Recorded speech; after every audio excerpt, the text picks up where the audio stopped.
constantly activity going on there, and there are always people around benefiting from the work that she's doing. That was before I became principal. So July 1st, I was set to become principal, but this was the beginning of that work. I started to get a little bit of reputation as a person who was interested in working with the community.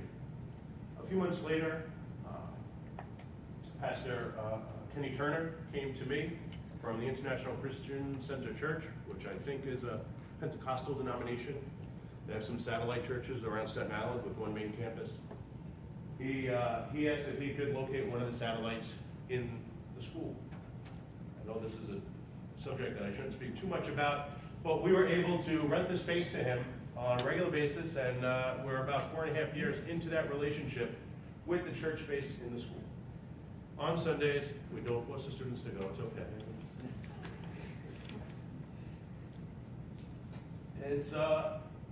It's amazing, you know, as a principal, and somebody else, a spouse who's a principal, principals are often in their schools on Sundays, just in case you're wondering. And they're often at their desk trying to catch up on emails and paperwork and all the stuff that goes on. But very few principals, I think, are as fortunate as I am to kind of have the Spirit wash over him through that Sunday morning work and feel the fellowship and have the activity going on through the building on a great Sunday. This happens all the time. I'm very fortunate to be able to be part of that. We also have here another friend, a colleague, Pastor Steve, Captain Stephen Mays from the Salvation Army. Pastor Steve and I think, what about 3.5, 4 years? What are we coming up? It's about 3, yeah. Okay. The pastor was assigned to the Stapleton Corps branch of the Salvation Army. A few months in, we had a meeting scheduled. He came to the office, sat down, and not really sure the whole conversation. I remember one critical piece. He asked, how do we do this work? I was happy that he said we, because now I knew this is somebody who's thinking the same way I am. I said, just keep showing up. So 3 years later, probably about 1,000 basketball shots later, several thousand donuts. I don't know if anybody knows this, but the Salvation Army might be the only religious organization that has a donut holiday, which is a religion I can support fully. But the idea is that Salvation Army has worked with us in putting an after-school basketball program, a number of community feasts, barbecues, donut day. This year, Pastor Steve helped celebrate my birthday by donating 1,000 cupcakes to the school. And what we did was we talked about it for a few weeks, and we made it a big attendance boosting day. Got 5 extra points on attendance that day. We talked about it in 2 weeks, and the kids showed up. Kids wanted cupcakes, kids wanted to be part of the principal's birthday party. Pastor Steve came around. We took pictures, we ate cupcakes, we had chocolate smeared on our face, but it ended up being a great day. Pastor Steve is also a close friend now, and really a center for me in many ways. We've had personal conversations, professional conversations, but there are people in your life who kind of help you set up an internal dialogue. What would Pastor Steve say about this?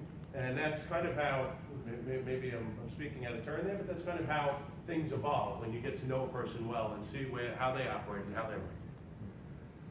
More recently, Beit al-Jamaat, led by Imam Zulkarnain Abdul Shahid, has been working with our school, setting up a food pantry, a mobile food pantry in front of the school building, handing out food at the end of the school day during pickup time. He sponsors a soccer program with his organization, sponsors a Girl Scout troop, comes into the school, does the work that needs to be done in the community all the time. I could probably go through a list of about 5 more faith-based organizations that we work with doing different things. None of the things I said so far really have anything to do with religion. They're really about supporting the community.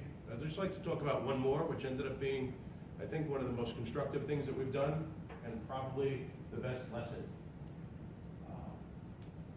Connected with First Central Baptist Church, they have a CBO, a community center arm, the Family Life Center, the Central Family Life Center. And the work that they do there is led by Minister Dale Smith.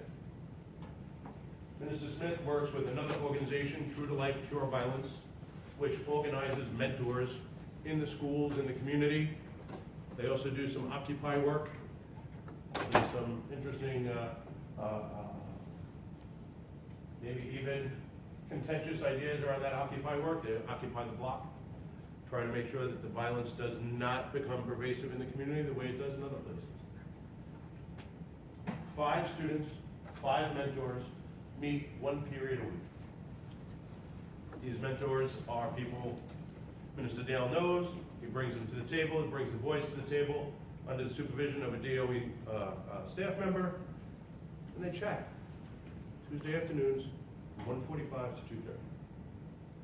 The 5 boys we selected for this work were the 5 boys who had to be supported the most last year and the year before by a conflict resolution team.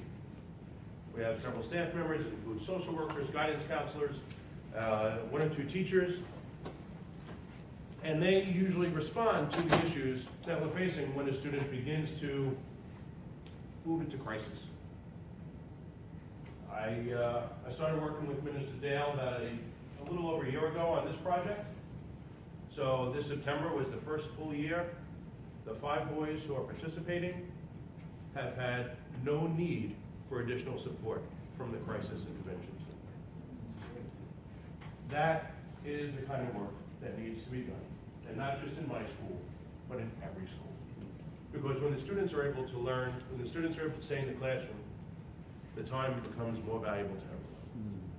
And that's where the learning happens. There's a lot of research on this, and I'm definitely moving out of where my speech was going. A lot of research that comes from a few different ends. Whether it's the Heritage Foundation or the Cigarro seminars, you go all the way from the right, all the way to the left.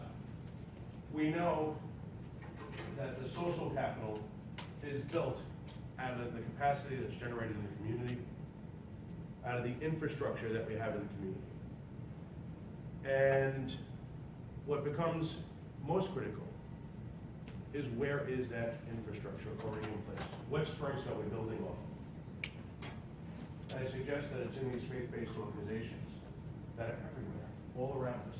And they have the confidence of the community, they have the trust of the community, and some of them are already doing the work. And if we're able to be smart and align our resources with their resources and begin to have these conversations, we can really come together to do the work that needs to be done. So the call to action today is kind of simple. Get to know the leaders in your community. You find them in the playgrounds, you find them in the barbershops, you find them in other schools, you find them all around. Community centers. The same people that you'll find there, you'll find in the churches, you'll find in masjids, you'll find in the faith-based CBOs. Get to know them, build the relationships, build the trust, and start the work that needs to be done. Thank you.